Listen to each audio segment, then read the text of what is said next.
and with Perc Pineda with the Plastics Industry Association. Hey, thanks for hanging with us during that quick technical difficulty. One thing you don't control is the weather, and there's a little bit of weather in Perc's area. So we're happy that he was able to reconnect back with us, and he's going to work through the rest of his presentation about the 2020 plastics industry outlook. Perc, take it away. Thank you, Ryan. In addition to the weather that I can't control, I can't also control the economy, right? But I think this is where I left off, the effects of the great economic disruption, where I said that global trade, the U.S. Plastics industry relies on global trade as well, both import and exports, and that's expected to decline 12.9% this year. However, it's going to recover next year. With all these effects and the great disruption, rising unemployment, falling retail sales, plunging services sector, a lot of plastics in services sector, it has really led to some unhappy business sector and household sectors. If you look at the business index survey by the Federal Reserve Bank of Atlanta, if you look at business expectations, that's their expectation for sales growth, employment, capital expenditure in the next 12 months, they're really expecting it to decrease in the next 12 months. If you look at their expectations of uncertainty, it has actually spiked quite a bit since February. You know that personal consumption expenditure is about 70% of US GDP, and we expect that to drop 2.1% this year. Particularly, it would include a 2.8% decline in durable goods consumption. However, we see a 0.6% increase in non-durable goods consumption this year. Services consumption and services, we would probably see a 2.9% decline this year as well. But if you look at consumer sentiment, it has actually stopped declining in April. In May, it has now moved sideways, and so that's a good sign. Although it's still not as high as pre-COVID, but if the consumer sector would actually start being more optimistic about the economy as the economy slowly reopens, then we could probably see the consumer sentiment improved in June and July. There is definitely slack in U.S. manufacturing. If we look at production index of metalworking machinery, where plastics molds are classified, it read 75.7 in April after 95.1 in February. This means that if we base it on 2012, our production of metalworking machinery, including industrial molds, was actually 24% lower in April. Since 1945, you can believe that, to be exact, we lost, in terms of jobs, we probably had the most lost jobs in manufacturing of 1.3 million. We recouped some of those in May. Manufacturing has increased or has added jobs, 225,000 jobs in May. It still pales in comparison to the jobs that we lost of 1.3 million, but however, it stopped in May, and so that's a good sign. Manufacturing employment was 13.2% in April, but it decreased 11.6% in May. Still double digits, but again, 1 month data point is not a trend, obviously, but I think the comfort we can get from this data point is that we were expecting things to be much worse. But the fact that we have added jobs is really a strong indication too that things are probably improving. If we look at the breakdown of plastics consumption, and we do this every year, we estimate this based on census data. In 2018, we've seen that a lot of plastics actually goes to the production of plastics product itself. And we estimate it every year, and the next one is coming out at the end of July. Whatever the numbers will be in 2018, it's probably not going to be materially different from what it was in 2017. And we can really draw a line between plastics in consumer essentials and non-essentials. Plastics in consumer essential space, we believe, will continue to experience stable demand, while in non-essentials, it has experienced substantial declines, and it could take some time for it to fully recover. Obviously, the demand for plastics products and food packaging, consumer essentials, food and tobacco and spirits, which captures virtually all food and beverage manufacturing in the economy, will remain stable. We have seen shortages of medical supplies at the height of our battle against COVID-19 in March and April. And we can see that also in the advanced monthly retail sales, that there was some sort of a decline in health services. And that's basically because of the suspension of elective health care procedures and dental procedures. Transportation and equipment, and that is about 14% consumption of plastics products. If you look at data in April, light vehicle production in North America actually virtually stopped in April. It decreased 99.6% from a year ago, and clearly with negative impacts on plastics in the automotive sector. And being that it stopped, virtually stopped, things could only improve from there. And so we've seen some improvement in auto sales, and so that's a positive sign for the automotive sector, and I'll talk about that in the next few slides. Other non-durables, such as home appliances and electronics, suffered significant declines in retail sales, 61% down in April, and that's 65% down from April of last year. In 2018, an impressive 29% of final consumption of plastics products and value basis wound up in some form of services, including healthcare, food services, and drinking places, and other services. And so that's not a very strong area for plastics at the moment, considering what's going on in hotels, airlines, and big events such as concerts and sporting events. So this has led to a decrease in plastic shipments and production in April. Our shipments have stayed above 20 billion in 2018 and 2019, and even in the first quarter this year. But then in April, it dropped sharply. Plastics and rubber shipments decreased 10.3% in April, and the production of plastics fell 11.5%. Whether or not the declines continued in May, we're waiting for May data, it's difficult to confirm. But considering that we have added 29,800 jobs in May in plastics and rubber products manufacturing, it suggests to me that businesses actually had to add workers to increase capacity due to an increase in demand. Otherwise, there's no reason to add more workers if they're not needed in terms of increasing production. And so perhaps we will see eventual easing in the declines in plastic shipments and production of plastics, and easing probably this month and also in next month and for the rest of the year. We continue to see improvements coming into the third and the fourth quarter. Numbers would probably be totally different than our previous forecast in the first quarter. We know that our supply chain is complex, and in fact, there are a lot of moving parts in the plastics industry supply chain. And in fact, some of the end markets that plastics actually serves have more complex supply chains than others. And so plastic shipments really would hinge upon the recovery of a lot of the end markets. But are there bright spots at the moment?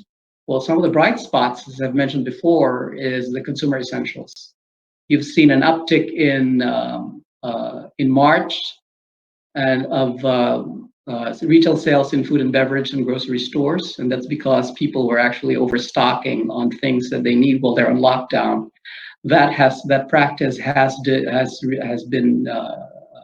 moderated rather in April. So you can see that the lines there, grocery store and food and beverage stores, have actually decreased in April from March, but it's still higher than February data. And there's a lot of online shopping. Non-retail sales stores have actually increased 8.4% in April, or increased by 78.4 billion.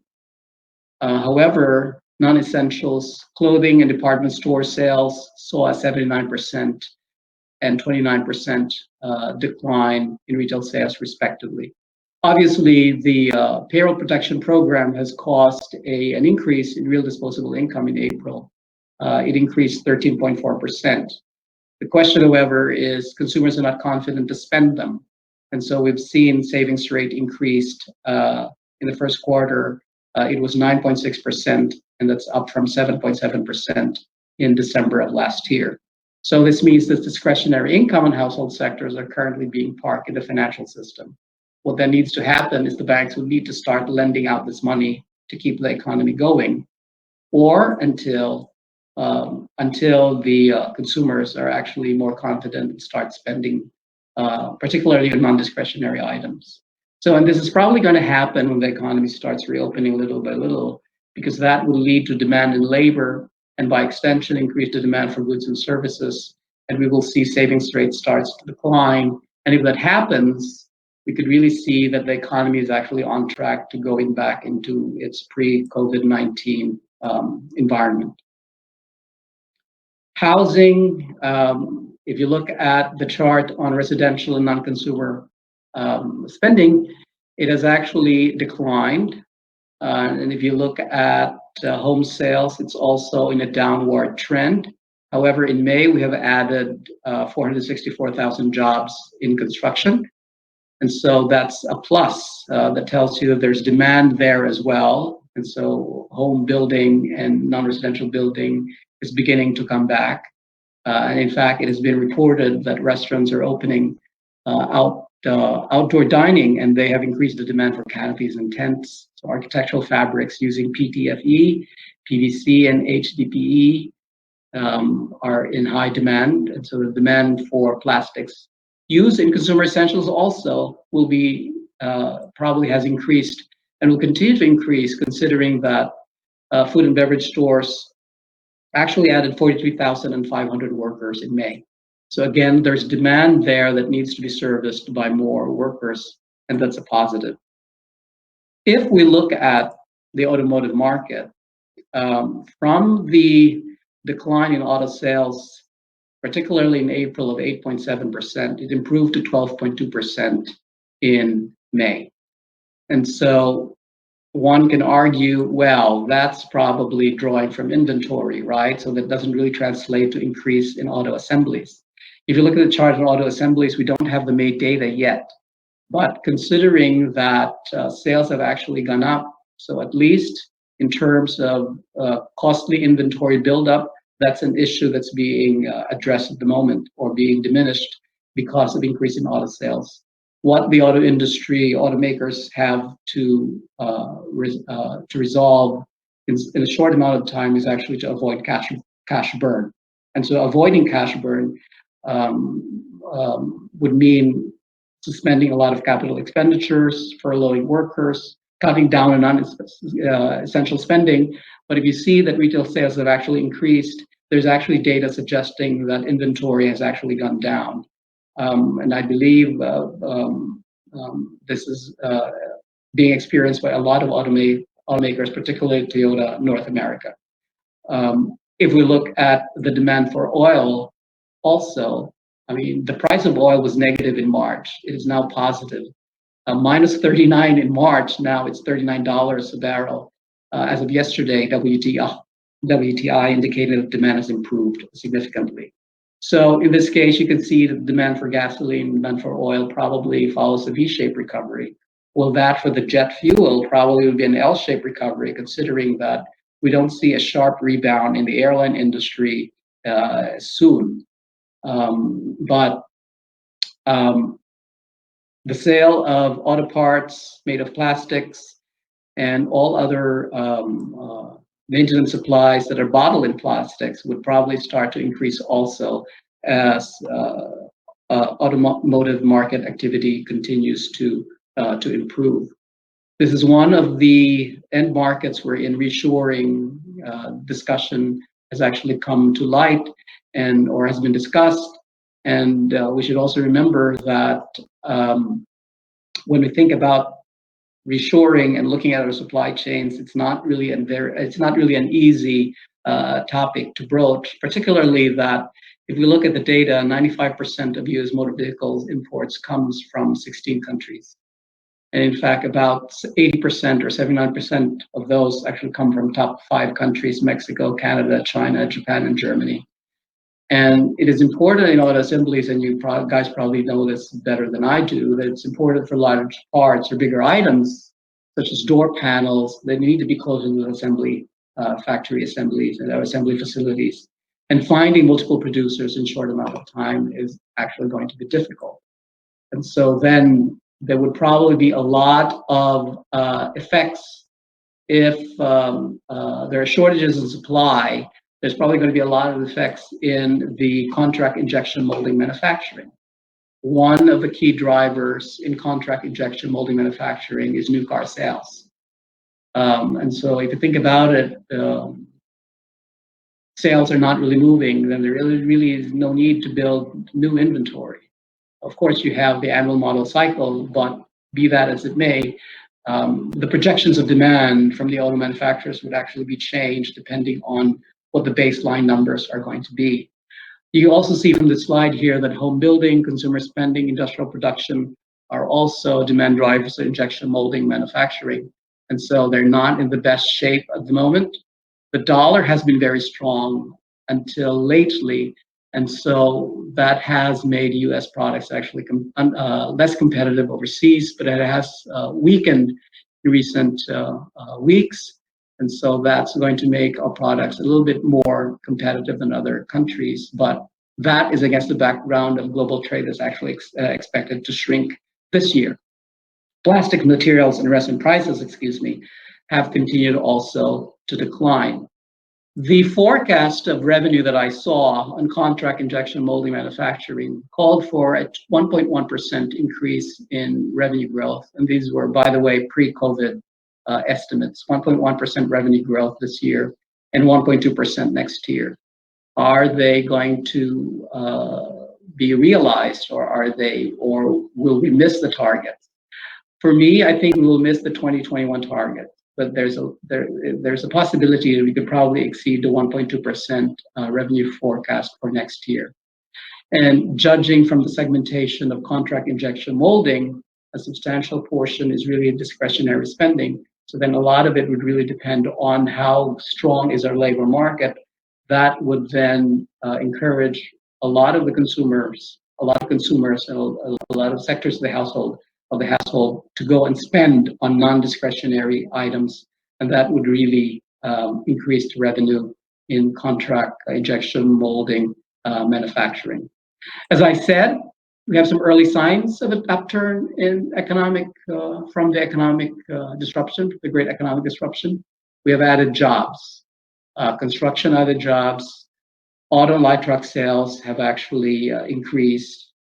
And if you look at mortgage application, for the last, I believe, 4 or 5 weeks, it has continued to increase. These are home mortgage application for purchase, not refi. And so then you can see that there is demand there. And I think what's really going to happen is if the economy begins to reopen and there are more visible signs of normalcy, although the issue of epidemiology is still there, but if there are normal signs of business activity, then pent-up demand would actually cause the demand for plastics, shipments, production to actually increase. And in fact, I'm working on our next quarter forecast. We released a quarterly forecast on production, employment, and producer prices based on published data. And this year, we don't really think that the numbers will be better than last year. However, depending on the monthly data that comes in, there would be revisions to our annual projections for this year and next year. At the moment, we see that the sector in the plastics industry that will see the most decline is the machinery sector. And that's because while interest rates are low, it's not really sufficient to justify capital expenditure at businesses when aggregate demand is still weak.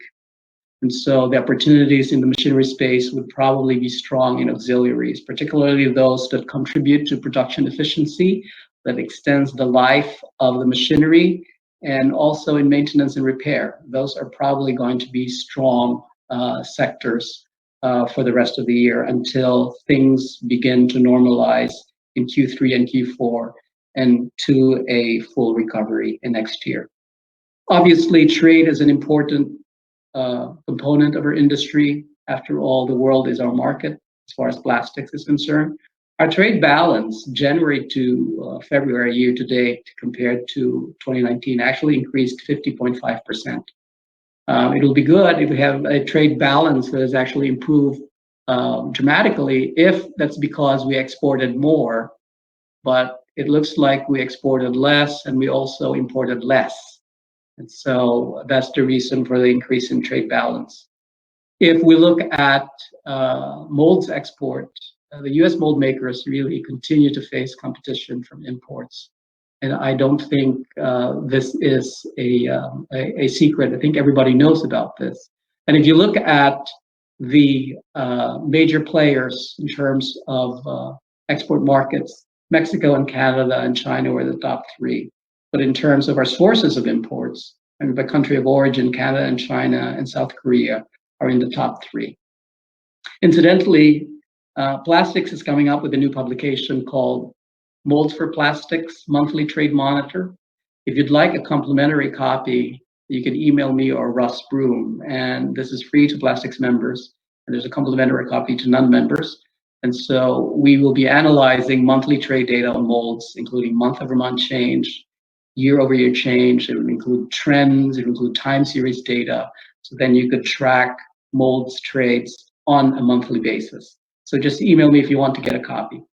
Also, visit our website for data. We have, for example, 13 data sets on motor vehicles and parts under plastics industry and markets. We also have 10 data sets on monthly plastics production capacity utilization. And we have 6 data sets on manufacturer shipments and inventories, for example. We will be releasing our third plastics industry annual business outlook. This is a survey-based report wherein I calculate an index for the industry. Last year's index was 140. In 2018, it was 116. So as you can see, last year, the expectations of the industry was actually lower than 2018. 2019 was not a banner year. And so I'd be interested to see what the outlook of the industry is based on company survey. It's a 3-minute survey. If you participate in the survey, of course, you'll get a report of the survey. And this is open to all the companies in the supply chain. What makes this unique is we looked at the expectations from all sectors of the plastics industry. Lastly, we hope to see you at NPE. May 17 to 21st. We will have the mold making zone now in the West building of the Orlando Convention Center. As you know, it's a one-stop shop for mold designers, fabricators, manufacturers, and other suppliers. And we encourage you to join the 60+ companies at the moment exhibiting in the zone next year. So with that, I will end my presentation. No, I have a hard time. Hi, Perc. How are you? Yes. Got audio's good? Yes, audio's good. Okay, great. Thank you for the pivot and being flexible with talking with our audience. We do have time for a couple of questions, and we did get one over the online chat that I'd like to ask you. Okay. And it's an important question that I think people are going to just be interested as things start to recover around the U.S. and the world. And it's the actual question isn't it noteworthy to add that we've never experienced a total shutdown of the economy? So economic models are somewhat irrelevant. So can you maybe address that as far as we're all looking at the different models and having never experienced a shutdown before, what tips could you give to our audience today to kind of navigate that? That comment was actually bullseye. And I say that because when I was doing my dissertation, for example, we were trying to make all these models of how an economy transitions from a closed to an open economy. But we have never studied how do you model an economy when you transition from an open to closed, or if there is really a strict rule from the government that orders everyone to shut down. And so there hasn't really been a model that addressed that. And so that really made forecasting in the first quarter extremely difficult. if there has been a time that I have been forecasting that it was so difficult, it was actually the first quarter. Wow. And so now we have more data coming in. It would probably be much better in terms of modeling for the second, third, and the fourth quarter. And so Okay. this is where the traditional thinking, given that this has never happened before, this is where the traditional thinking that if we leave it to the markets alone, it would probably eventually heal itself or adjust itself. But because it's mandated on us, the degree of disruption and its social effects on people and businesses would be more complicated and will be more prolonged, that it really needs some big ammunition from the government to step in. And so if the government stepped in, they also have to step in this time with stimulus. And so which we're doing at the moment in monetary and fiscal policy side.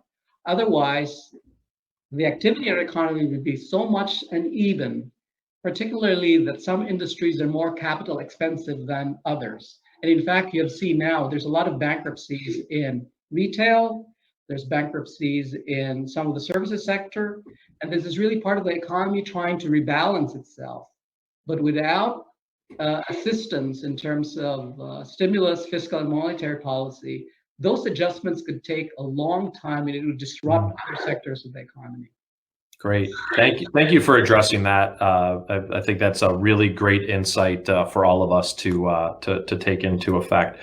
Real fast as we wrap up today, you mentioned a number of reports. Are there costs associated with those reports? Are they free to Plastics members? Just give a little plug, if you will, on how somebody gets that data.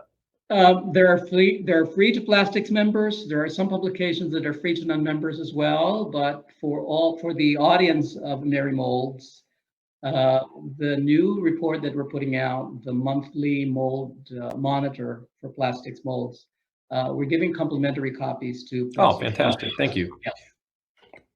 Great. Well, Perc, I appreciate you spending some time with us today. I appreciate your flexibility and nimbleness as we navigated this live session today.